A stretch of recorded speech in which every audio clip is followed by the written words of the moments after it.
Assalamualaikum warahmatullahi wabarakatuh. Baiklah, di sini saya akan membahas mata kuliah dasar-dasar bangunan apung. Yang dimana di tugas pertemuan pertama ini saya akan membahas tentang kapal feri. Ini adalah gambar dari kapal ferinya. Apakah kalian tahu apa itu kapal feri? Baiklah, kapal feri atau kapal penyeberangan adalah sebuah kapal transportasi jarak dekat, di mana kapal feri mempunyai peranan penting dalam sistem pengangkutan bagi banyak kota di pesisir pantai.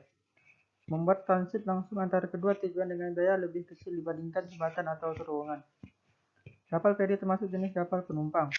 Fungsi kapal feri sebagai transportasi penyeberangan laut maupun sungai yang mengangkut penumpang beserta kendaraannya berupa mobil pribadi, bus, truk, dan lainnya. Selanjutnya, kegunaan dan fungsi dari kapal feri.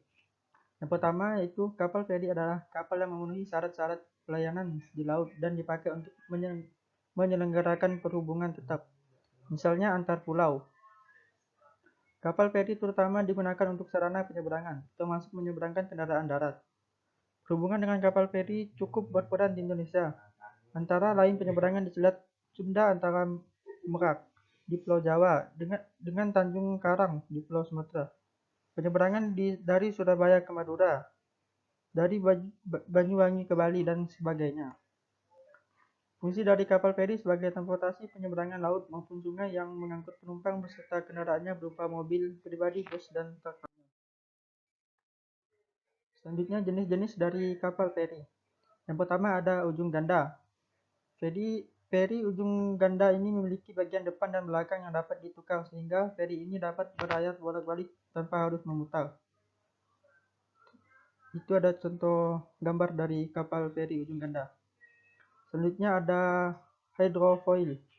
Hydrofoil digunakan karena kelebihannya untuk melaju pada kecepatan tinggi, menggantikan hovercraft.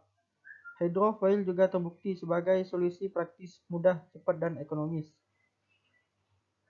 Itu contoh gambar kapal ferinya.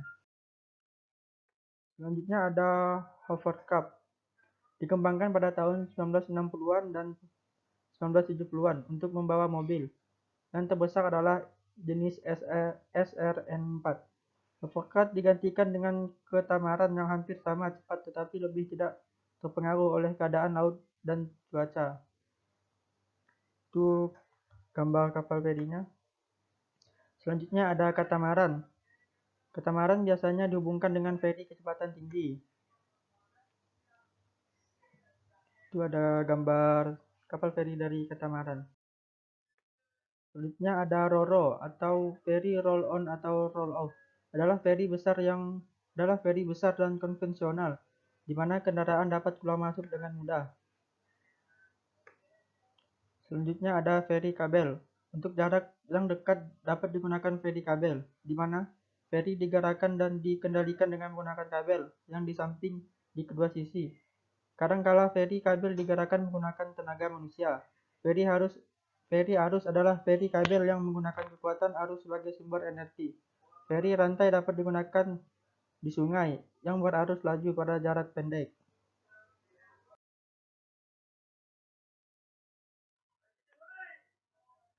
Selanjutnya ada feri meja putar.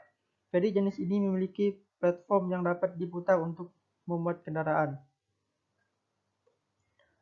Selanjutnya ada feri kereta. Feri kereta adalah sebuah kapal yang dirancang untuk membawa kereta. Biasanya memiliki rel kereta. Kapal feri sering kali berlabuh di tempat yang dibuat khusus untuk meletakkan kapal dengan cepat dan untuk penurunan dan pengisian yang mudah. Dikenal sebagai slip ferry. Jika feri membawa kendaraan atau kereta, biasanya terdapat jembatan atau rem yang disebut apron yang merupakan bagian dari slip. Dalam kasus lain, jembatan apron merupakan bagian dari feri itu sendiri. Berikut gambarnya terlihat di dalamnya ada rel untuk kereta. Baiklah, sekian penjelasan yang bisa saya jelaskan. Terima kasih.